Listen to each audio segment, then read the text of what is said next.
quickly, and they pulled it together a lot with Chris's help in a relatively short amount of time.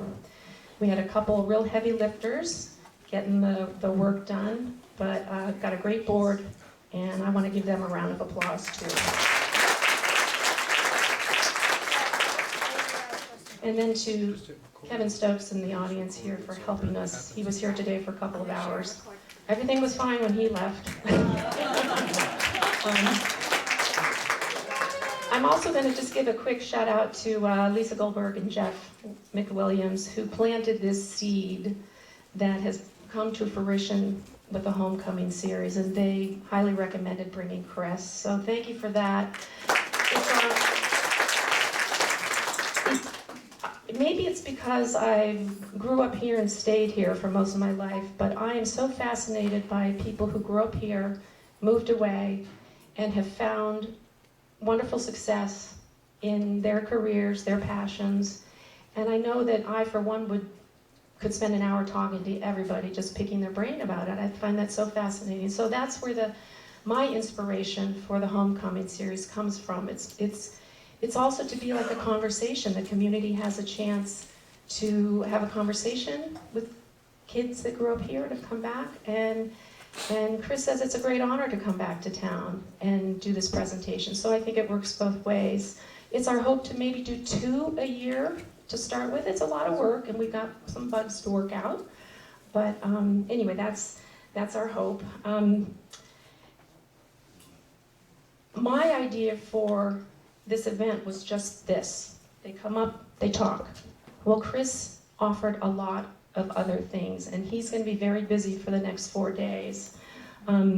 Tomorrow, he's going to be doing an author visit at Mills Lawn with all the 5th and 6th graders and the upper class from the inaugural school. He's going to talk about the process of writing a book from the first idea to the finished book. And every child was asked to read the book, middle school, the worst years of my life, ahead of time, before his talk. And the Yellow Springs Community Foundation grant helped us purchase 100 books that we were able to give the children for free. Then on Sunday here, Saturday, he's in Cincinnati doing the same thing in Cincinnati. He's got a connection down there. He comes back on Sunday, and we will have an event here at the theater that's geared more towards kids. We're going to have a 4 o'clock matinee, but Chris will be here at 3 o'clock doing a book signing, and he will be here after the film to answer questions that children and adult alike will have. So let's see, and also Wednesday this last week, all of those 5th and 6th graders came to see the movie for free. And again, thank you to the Yellow Springs Community Foundation. They were the best kids. They were so polite, they were so quiet, they were beautiful, and they thanked me a bunch when they came in the door and when they came out the door. So to the educators and the parents raising these beautiful kids. Chris has been absolutely wonderful to work with and so patient as we ourselves are trying to figure out how we want to do this Homecoming series. The board and I have learned a lot. We're making notes, lessons learned that will help us as we go forward. As I said, it's our hope to do 2 of these Homecoming events a year. If there's someone that you would like to see, let me know. I have a list. Chris has given me a list of names, and I have been in contact with Tom Bechtel, who's a cartoonist for The New Yorker, and I've also been in contact with Tom Agna, who is a comedian and a comedic writer, and an actor, and they're both very open to the idea. But please, we're making a list. After Chris's presentation this evening, we will turn up the lights and take maybe a half an hour, and you can ask him questions. You'll have a little question and answer period. When that's done, during that period, there will be 2 of us in the audience with cordless microphones. We'd like you to use the microphone, and please wait to speak until you have the microphone in hand so everybody can hear you. And when that's done, we just have to quickly move the podium out of the way, and then we will show the movie for those who want to stay and see the film. So now I would like to invite Becky Brunsman to take the stage. I asked Chris if there was someone here in town he would like to have introduce him, and he said Becky. Becky was Chris's music teacher at Mills Lawn and is theater director at Yellow Springs High School. Chris also mentioned to me today that he also mowed your lawn a lot and babysat your kids. So, welcome.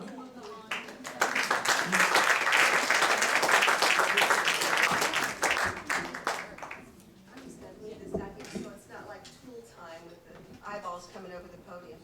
Okay, can you hear me okay? Yes. All right, good. We can't see you. We can't see your face. Put the light on you. Like the. Like, You just hit.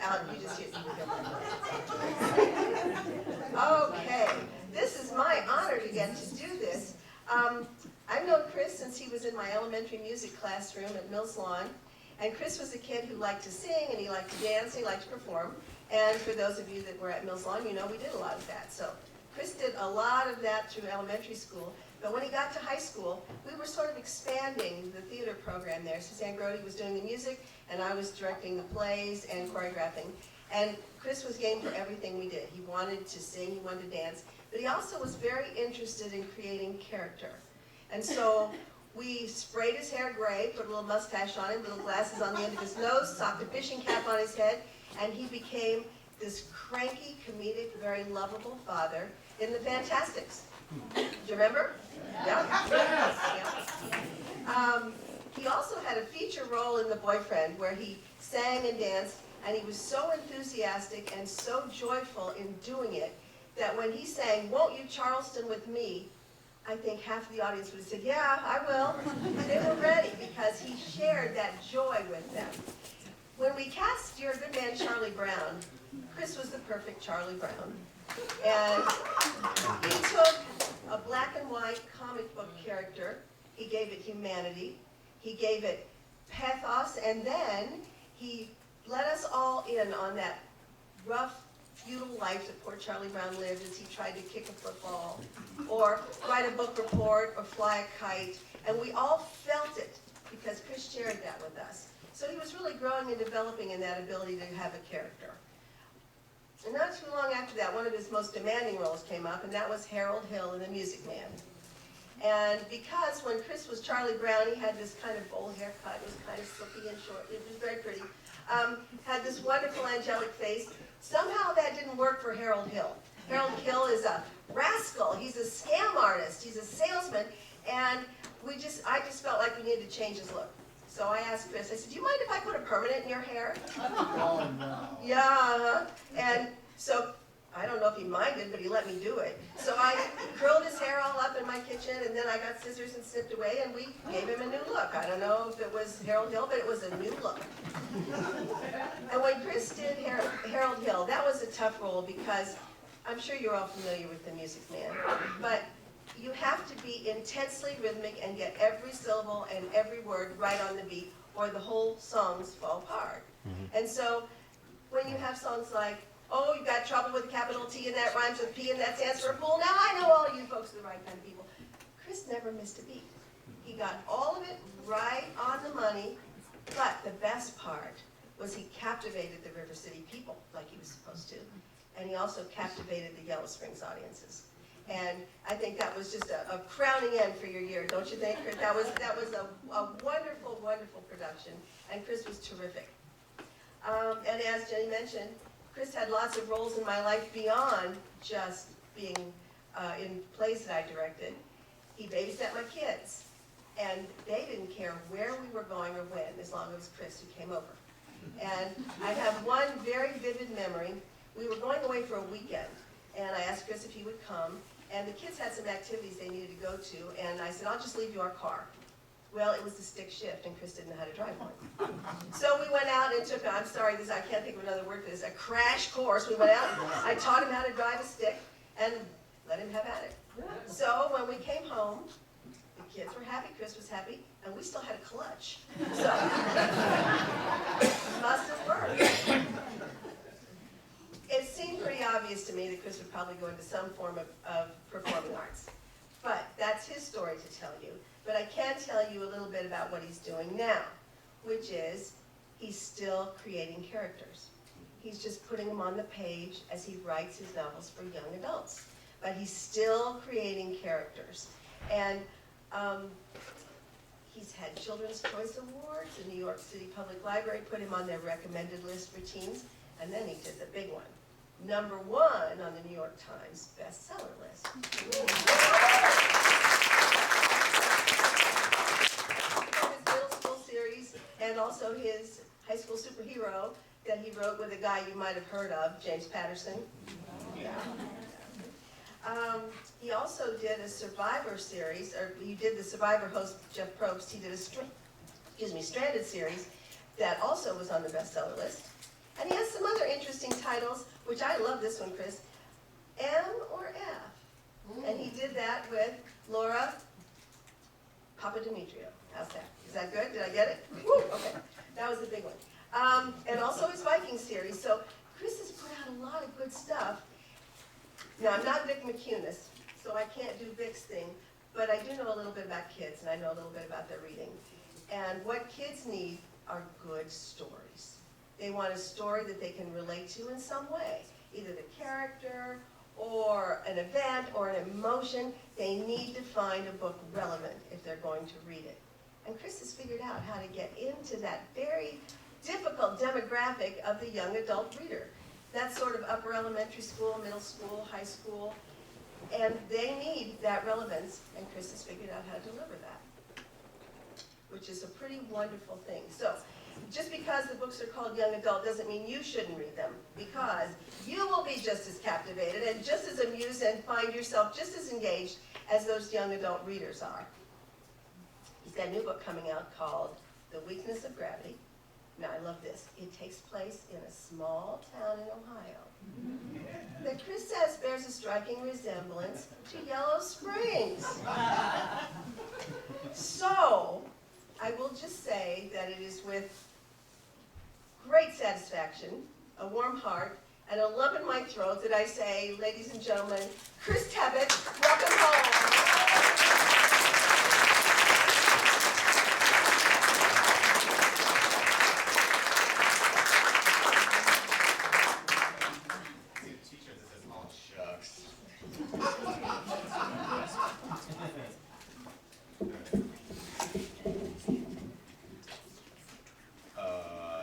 Tech help. Do I just...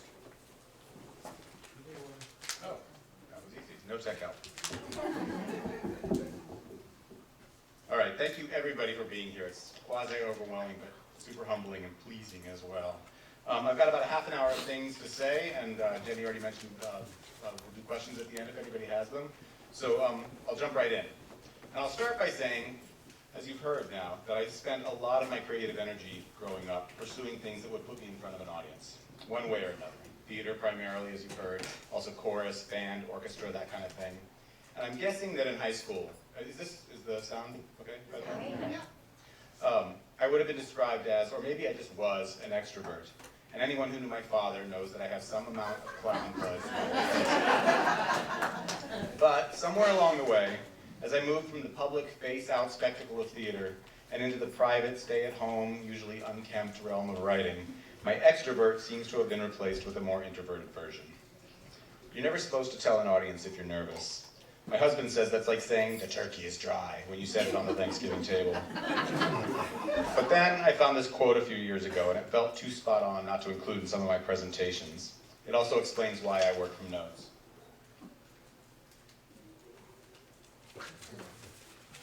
There it is.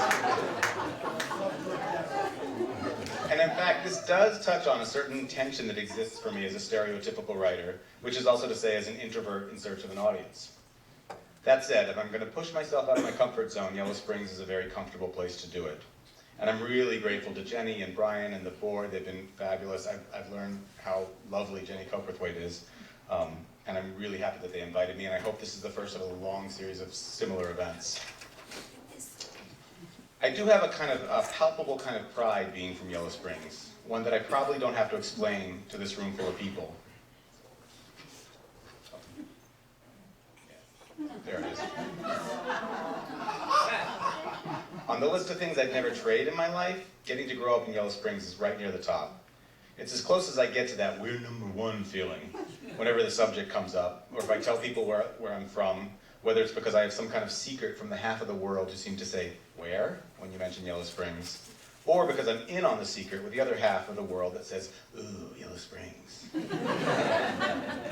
I was at a retreat on the campus of the Highlights Foundation last year. Highlights, as in the magazine so many of us read in so many doctors' offices growing up. But also the home of Boyd's Mills Press, and a retreat center, and a teaching campus in Honesdale, Pennsylvania, that hosts an amazing array of events for people who write and illustrate for young readers. When I was there, an editor and author by the name of Patty Couch was giving a class. I knew her by reputation, but we'd never met, so I was glad when she struck up a conversation with our group. We got to talking about what a great organization Highlights is, and how special that campus seems to be. And as Patty was agreeing with us on that point, she said, yes, she was very animated, yes, there are just certain places like this in the world that have an almost magical quality, where things happen that don't happen in other places. Like, for instance, Yellow Springs, Ohio is this wonderful little town. I'm not even sure what else she said just then. I was so busy being pleased with the coincidence of it. And then even more when she mentioned Virginia Hamilton as the kind of creative soul this little town turns out. In my profession, getting to say that you grew up with the kids of the most decorated person in our field of children's literature makes for a great little bit of unearned shine. I try not to name drop my connection to Virginia and Arnold too hard or too frequently, but it's a fun thing to have in my pocket. And Patty was right. This town is a place where things happen that don't happen elsewhere. Whether that's made true by all of us saying it so, or if it's about some more inherent quality the town has, or probably some combination of those things. So, my general topic tonight is at the intersection of creativity and what I do for a living, and whatever part growing up in Yellow Springs has played in all that, as well as what I've been up to since. Good writing is meant to be as specific as possible, and I'm going to try and do that here, and distill some of the places and characters that shaped me along the way. Good writing also bridges those specific places and situations in our stories to some larger idea or meaning. So I've tried to do that as well, with the benefit of hindsight, looking back on what it meant to grow up here and what it's come to mean to me since then. When I do school presentations, I usually start by talking about my mom with this slide. I tell them that Mom is the biggest reader I've ever known, and also the one who took me down to the library, week after week, to pick out a stack of books to bring home. Another way I've put it when I'm talking about beginnings is to say I was creatively born at the Yellow Springs Public Library, as it was called back then. It began with easy readers and picture books, of course. These were some of my favorites. And for me, the one I remember most specifically, most viscerally, is The Snowy Day by Ezra Jack Keats. A lot of you know this book, no doubt.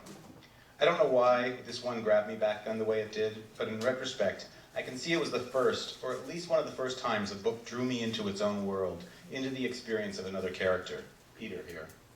And in my own small, but also, I suppose, momentous way, I remember this is the first time I felt something for, also from, a character. At the end of the snowy day outside, Peter comes back to his coat pocket where he's hoping to find the snowball he was saving. And of course it's gone. I can hear everybody having the same reaction I did. I never wanted it to be, but it always was. I felt bad for him. I saw his mistake before he did, but I also felt that twang of regret along with him. This is exactly the way so many of us learn empathy, through story.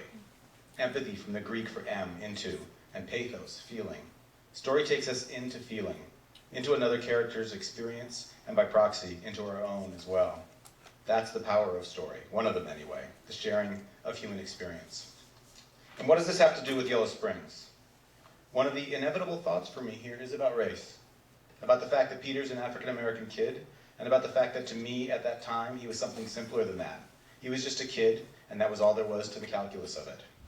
Today, I can't think about growing up in Yellow Springs without thinking about race, precisely because I didn't think about it back then. When I was about 8 or 9, maybe, I had a magazine subscription to something. I don't remember what, but the magazine went out of business, and the company sent us a brochure in the mail so I could choose from a list of other magazines to run out the remaining issues.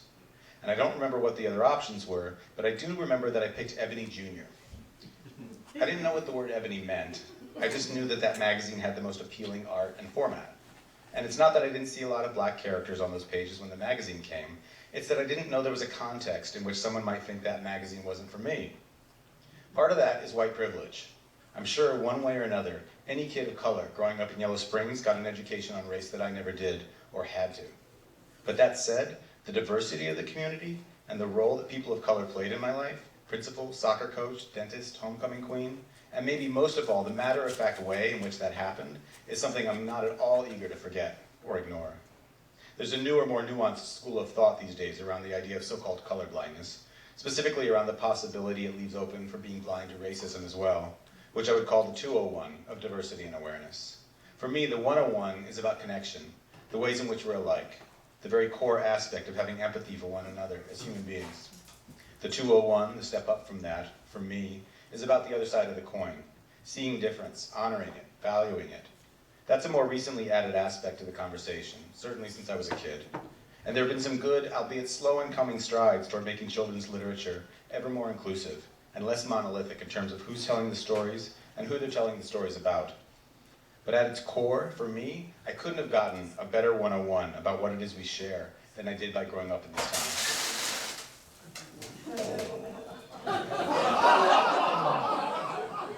Carry on. So, moving on to the second stop on our tour, over to 155 Miami Drive in the neighborhood we used to call IGA land. Yeah. This is where I brought all those books home from the library, eventually working my way up to chapter books and novels, which I'd read pretty much wherever I could. In a little storage room up on our second floor. That's where I had the so-called Chris Club, membership of 1. I was president, vice president, secretary, and treasurer. And the entire agenda of the club was to sit up there with all my books and read as much as possible. Also in one of those trees in our backyard, where I didn't have a clubhouse, but Dad did nail a leaning board on a limb so I could spend more time there reading. And in my bedroom, where I read endless comic books as well, or the TV room, where I watched endless television as well, or under the dining room table, or in the living room, or pretty much anywhere at all. I've never been a more voracious reader than I was during those middle grade years. So it's probably no coincidence that these are the kinds of books I spent the bulk of my adult writing on. And again, in keeping with the exercise I set for myself with this talk, if I'm to pick an ambassador for from all those books, it would have to be Harriet Welsh. Rebecca was talking to me about Harriet before we began. This was the character who made me a writer. I started journaling because of this book, because of her.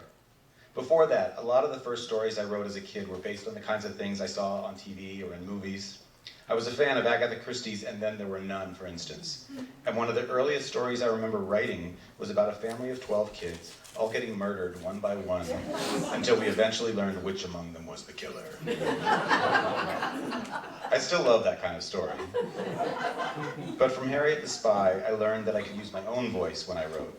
That it didn't have to come from on high in some way, but by tapping into my own thoughts, my own material, my own strengths and weaknesses. And again, I can't help noticing the way that, traditionally speaking, I don't look like the character in the book. There's a fair amount of conversation in children's publishing circles about so-called boy books and girl books, and whether or not those are useful designations. And I'm not an absolutist about this one either way.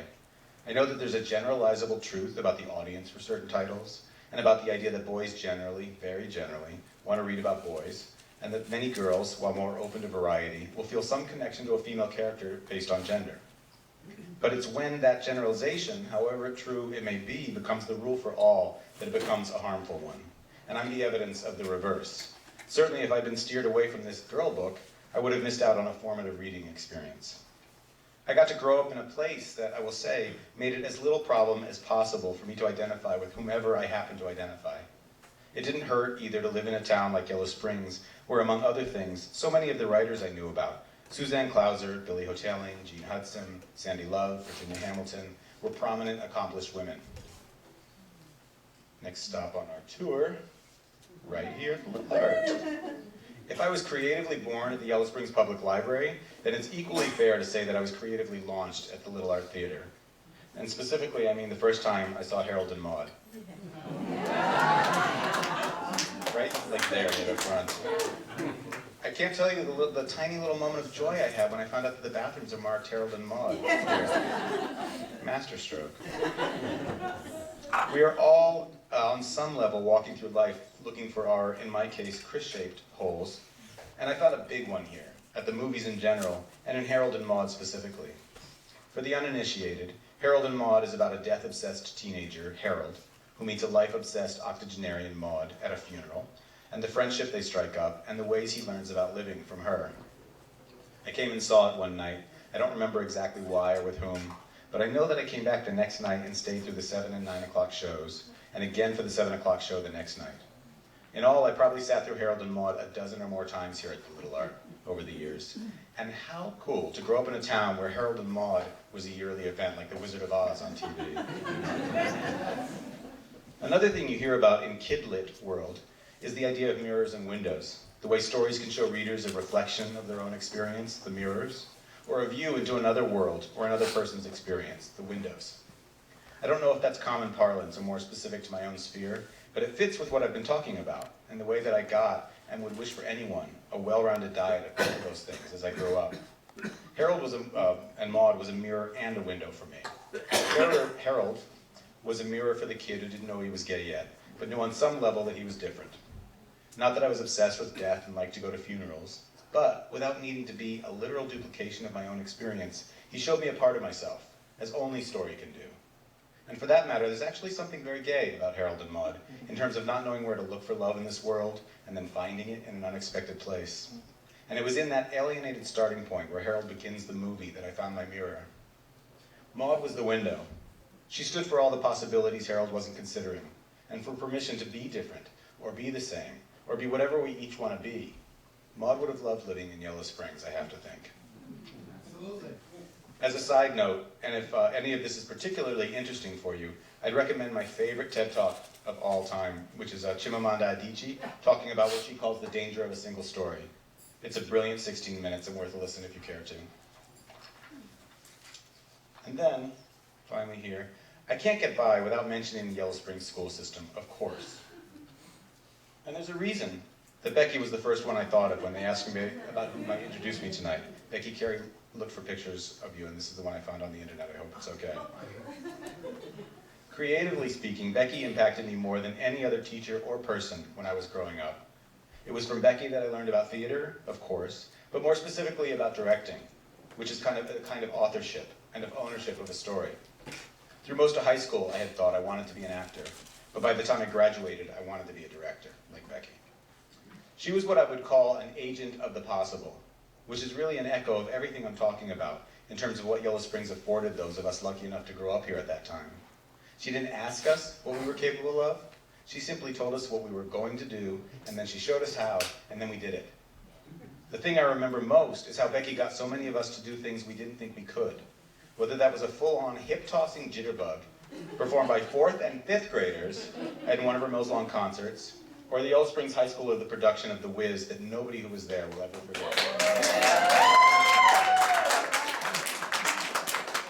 Not to, oh my lords, that's Suzanne. Memories. Not to mention the gallery of creative accomplishment right here on this slide. Daniel Jenkins, Tony-nominated Daniel Jenkins with a decades-long Broadway career. Ann Harris is an absolute goddess of the Chicago blues scene. Tracy Walker is a fixture on the Cincinnati music scene. And Lee Adolph, who sings as Lee Hamilton with a voice from God that's taken her around the world. I really lucked out in that doing theater was cool when I went to Yellow Springs High School. I hope it still is, but the term theater geek wasn't ever part of the equation, thanks in large part to Becky and Suzanne. Becky and Suzanne, here's some more. A few of you are out there tonight. Becky and Suzanne, of course, put on one small and one big musical every year while I was at Yellow Springs High School. Neither of them small undertakings, though, involving, I'm not sure how much of the school, but I think as many as 60 or more out of the 200 kids who went there in the cast alone for some of the bigger productions.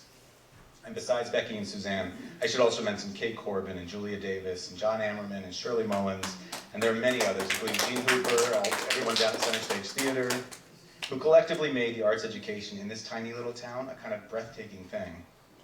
So why wouldn't we then start our own student-run theater company one summer here?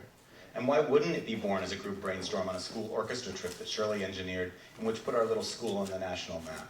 And why wouldn't we get our seed money for that project from a Suzanne Renee summer scholarship that was made available to students every year at the time? And the answer, I guess, was no reason at all. That was the summer after my senior year when we formed Yellow Springs Student Players and put on a play called Growing Up Naked on the left there. The next summer we did a production of Hair, appropriately enough. But for Growing Up Naked that first summer, we went to the theater at Antioch, now called the Foundry Theater. But at the time, it was a kind of ramshackle warehouse of a place which we'd somehow secured permission to use without ever being given a key. And in fact, literally every night we'd go around the back, shoulder open the back door, lift up the folding chair that was meant to block the crash bars, let ourselves in, and then when the time came, go let the audience in through the front doors. It's one of my very favorite memories of growing up here, and also, in retrospect, feels like a kind of culmination of everything this town had to offer us as bored but willing teenagers. Don Wallace was the Yellow Springs News editor at the time. And he wrote an editorial as opposed to a review of Growing Up Naked, where he said, among other things, "It is nice to reflect that something of a Yellow Springs spirit may be in evidence here. This town is a place where elusive things are considered possible and worth working for." There's that word again, possible. For me, it touches off the idea that any creative pursuit is inherently bound in optimism, in some sense that success can be achieved, that vision can be realized. This isn't the same thing as participation trophies or blind optimism. This is the energy that sets creativity in motion and feeds it along the way. The kind of optimism that Yellow Springs put in the water and in the air here. I almost want to say if you weren't there, you can't quite appreciate what we were all given at the time. I don't think we appreciated it fully, for that matter, but we certainly benefited, and I most certainly appreciated it in retrospect. Just having to come up with this talk has filled me with a kind of resurgent gratitude for everything I got from this town, and everything it sent me off into the world carrying as well. Speaking of which, I was also asked to talk a little about my trajectory from Yellow Springs, so I'll give you the digest version of what I've been up to since 1982. First of all, it turns out that the world outside Yellow Springs is a little more competitive than what I was up against here in town. There was a certain culture shock in leaving, and that's not a complaint so much as a description of my experience. But I found myself at a university where nobody was stepping over themselves to put me in their plays and musicals, and where my high school resume wasn't worth quite as much as it had been up to that point. My major at Northwestern was film, in part because I'd fallen in love with the movies along the way, just like theater, but also because it was a chance for some hands-on experience in filmmaking as compared to theater, which was a lot more widely available as an extracurricular activity. In any case, I got a good education at NU, I made some halfway decent student films, and also eventually learned that there was a huge difference between my love of going to the movies and my feelings about making them. If anything for me, the creative process there was too disparate and too technical. My professional film career was exactly 2 days long. My cousin got me a bit of work on a movie called China Girl, and I spent those 2 days in New York City standing in the rain in Chinatown trying to tell New Yorkers they can't park there. It was as fun as it sounds.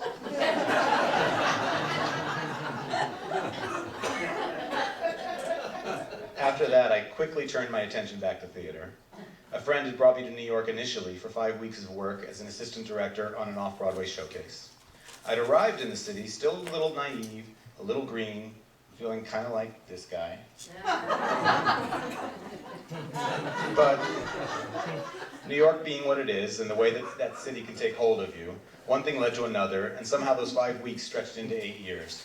I took theater jobs as a carpenter, a lighting assistant, a stagehand, then as a stage manager, and eventually as a director and a producer. It felt like I was getting closer to what I really wanted to do, but the problem for me was I didn't love the business of theater, or even like it enough to ever become truly serious in that world, which in my mind turned city living from a necessary evil into an unnecessary one. That's when I moved to Vermont, Bernie country, and also turned my attention back to books and writing, not even realizing at the time that I'd come full circle to my first love, And I don't just mean books, I also mean small town living. For several years after that, my writing was fairly casual until I took my first children's writing class. And for whatever reasons, I connected with kids' writing in a way that I hadn't with other kinds of writing, or with theater or filmmaking for that matter. And what really surged and changed for me at that point was my willingness to show up for the business of it all, which is to say studying the markets, submitting my work, dealing with rejection, going to conferences and workshops, networking online, dealing with more rejection, looking for an agent, etc., etc. Woody Allen said that 90% of success is showing up, and I tend to agree. The piece of anecdotal advice I always offer on that front, and it goes beyond publishing, is that while I was doing all this, I was haunted by the sense that every step along the way should yield me some tangible gain. I wanted to come away from every conference with a name of 3 editors who were going to read my stuff. I wanted to find a new cadre of writing contacts at every workshop, that kind of thing. But really, in the end, that's not how it worked, at least not for me. For me, it all turned out to be about showing up over and over again, so I could eventually be in the one right place at the one right time. And here I'm going to go into fast forward mode to show you what I mean and also bring us up to the present day. So that one right place at the one right time turned out to be a summer manuscript workshop given by one of my mentors, Barbara Suling. And it was there that I met a writer named Martin who was working on the Sweet Valley High series, if anybody remembers that one. That was for a book packager, LA Entertainment, and he gave me the name of his editor, Lisa, at the packager to see if I might contact them about any writers they might be looking for. Turned out they were just launching a new middle grade fantasy adventure series, and she asked if I wanted to submit some work for that, which I did. That's the short version of how I came to write The Viking, my first novels. That's a 4-book series that became my wheelhouse, which is middle grade fiction. Soon after that, Lisa moved over to Penguin, Razorville, an imprint at Penguin, and introduced me to another editor, Kristen, who had a young adult book in mind, to be told by 2 authors in 2 voices. She hooked me up with my co-author, Lisa. That became my first young adult novel, MRF. Soon after that, I got a call from Josh, the managing editor at the book packager where I'd begun. He told me James Patterson was launching into children's books and looking for co-authors. Was I interested in submitting some sample chapters for that? Yes, I was. That began the beginning of the middle school series. And I didn't set out to do co-authoring as a professional niche. It kind of found me. This was a series of coincidences here. But not long after that, the acquiring editor at Penguin Puffin, who had bought the Viking series from the book packager, told me that Jeff Probst, the guy who hosted Survivor, my favorite television show of all time, felt like winning the lottery, was looking for a writing partner, and was I interested? Yes, I was. That became Stranded, which is a 2-trilogy series that Jeff and I wrote about kids shipwrecked on an island in the middle of the South Pacific. And then that all brings us up to it was through Barbara I met my first agent, George. It was through Barbara that I met the people who became my critique group that have been working for the last 16 years. And I think this brings us up to last October when the first middle school book was turned into the movie that anybody who sticks around will get to see tonight here at the Little Arch. So that's 16 years in about 2.5 minutes. This is my special effect, so watch the screen. It was all because none of this would have happened, is what I'm saying, if I hadn't been both persistent and lucky enough to meet Barbara and land in that workshop on that day. Luck is always going to be part of the equation.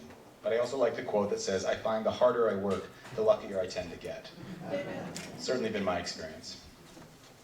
And that all brings me up to today and what I'm working on now, which is a solo project, an older young adult novel, something new for me. As Becky mentioned, The Weakness of Gravity is the title, and it comes out next year. This is also my commercial for walking desks. In movies and things, they always seem to use these treadmill desks to signify that the character is some kind of doofus. But I will tell you, as someone who sits hunched in front of a computer way too much, this thing's a lifesaver, so if you're at all interested, ask me later.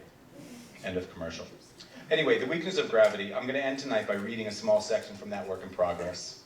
And this isn't an autobiographical piece, but there's a lot of me in it, and there's a lot of Yellow Springs in it as well. The story starts with my character breaking his nose under extremely sketchy circumstances. If you know me, you know what I'm talking about. And then it splits into 2 parallel narratives. In one, my character is busted for his crime and sent to live with his famous physicist father in California. In the other, he lies about what happened and stays where he is at home in his small Ohio town over the last summer before college. I have a fascination with the idea of parallel realities and the so-called multiverse, which is one way that theoretical physics talks about these possibilities. So this is one of those Ohio scenes, and it takes place a few nights after my character has broken his nose and begun to lie to people about it. And I'm guessing those of you who were around in Yellow Springs back in my day might recognize a thing or two. So, chapter 3. Here's something I didn't see coming. My new nose had turned me into a kind of modified vampire. Suddenly, I was a little more at ease being seen in the dark compared to the light, or at least in the dim. So it felt just about right to see all my friends for the first time at the amphitheater that night. The amphitheater was like the platform, in that it used to be something, in this case an actual theater, but nobody used it anymore, and everyone hung out there at night. And by everyone, I just mean some of us. Most of my friends were going to college that fall. For me, it was a total given. I never even questioned it. College was just a natural part of the rhythm of my universe, not to be confused with the universe. I knew on some level that it meant trading one structured existence for another, but I was ready for the change. It was like a skin that wanted to come off. I could feel it peeling away around the edges. All I'd ever known was this town, these people, this existence, which wasn't a bad thing at all, but it was just the one thing. You know what we should do, Sean said before we got inside the amphitheater? Sleep out in the pine forest tonight. I like that, Anna said. What about you, Schweitz? Sean asked me. Psh, Anna said, because we were there now, and it went without saying that we weren't going to make this a whole group thing. At a minimum, it made sense to wait and see who else was around to hear us. The amphitheater was basically a big concrete bowl. There was a big light booth at the top, but it was empty, and the seats were just rows of concrete steps facing a curved wall that used to be a backdrop for a stage that wasn't there anymore. Now it was just a place to meet and hang and be. Also, no lights. Marilyn came over to say hi first and gave me a big hug that almost knocked me back. What's up? She said into my shoulder. How are we doing? I heard you went to the emergency room and everything. Define everything, I said. Well, just that you tripped on a milk crate and went down really hard. Yeah, I said. I didn't like this part, lying to everyone, but it made sense to be consistent. Telling different people different things was a recipe for paranoia, if not disaster. Marilyn held her phone up to my nose. Can I look? Sure, I said, and closed my eyes while she lit up my face with her screen. It actually doesn't look that bad, to tell you the truth, she said. Like I'd want it to look bad. Which maybe I did, a little bit. What was the worst part? Eddie asked. He handed me a big bag of chips. Probably waking up and wondering where I was, I said, like having amnesia and not knowing if it was going to go away. Ew, Hannah said. Did it hurt? Eddie asked. Not really, I said. Really? Eddie said. Does it now? Marilyn asked. Not really, I said. I honestly didn't know if I liked the attention or disliked it more. It left me with this weirdly neutral feeling that I didn't want to end, because I didn't want it to move in a direction I'd be sorry for. I also didn't know how quickly I wanted to let go of the whole, what happened to you thing. It's like when you've been sick and someone asks how you're doing, and you say you're feeling better, but you don't mean all better, but then it's too late because you can feel them already moving you into the all better column, like it or not.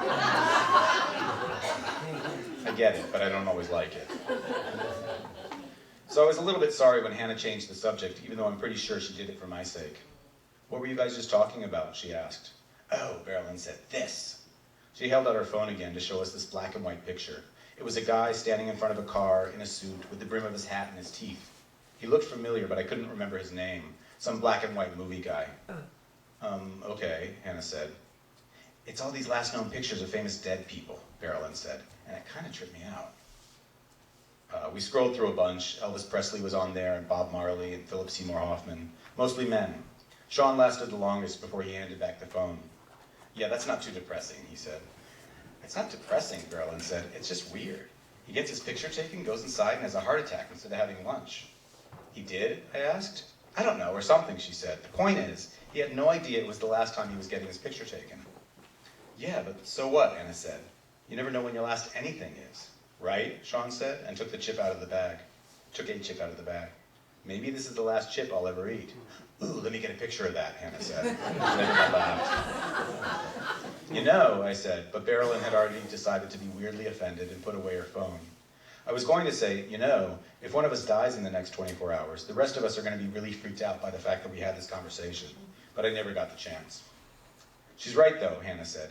It can all just go at any time. Brain aneurysm, falling satellite. Falling satellite, Eddie said. She's not talking about likely, I said. She's just talking about possible. Thank you, Hannah said. I mean, think about it, I went on. Just the existence of an idea makes that thing infinitely more likely to happen than an idea that doesn't exist. It's like taking that falling satellite from zero chance to any chance at all, just by thinking it up in the first place. Yeah, I'll have some of what he's smoking, Eddie said. Anna made a wrong answer buzzer. Physicist father, she said. Theoretical physicist father, Sean said.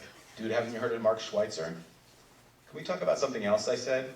It was my own fault, though. I was the one who went there, bringing up one of the very few things I could remember Dad talking about. Multiple realities, parallel universes and all that. The multiverse.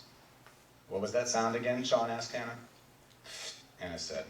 It's the sound of life coming to an end, just in case anyone was wondering. Got it, he said. So the end of life sounds like a turtle fart. That's exactly how it sounds. Wow, you know a lot, Sean said. Hot. Isn't it? She said. And then Eddie was talking about how badly the beagle always farted, and everyone was laughing again, and my nose was officially back off the table. Which was fine, because I'd just gotten caught up in something else completely. This. Since when did Sean concern himself with Anna's hotness? It seemed kind of impossible and totally plausible at the same time that after 4 years of high school together, the two of them would suddenly go there in the last summer before college, if that's what was happening. Maybe it was like gravity, the way it gets stronger as you get closer to the sun, and the sun was September, when we'd all be heading out of town and not seeing each other anymore. So maybe they thought, what the hell, because pretty soon it wouldn't matter. Once you reach the sun, nothing does. Or maybe it was something more than that, or less than that. Really, I had no idea, which is kind of the point. The end.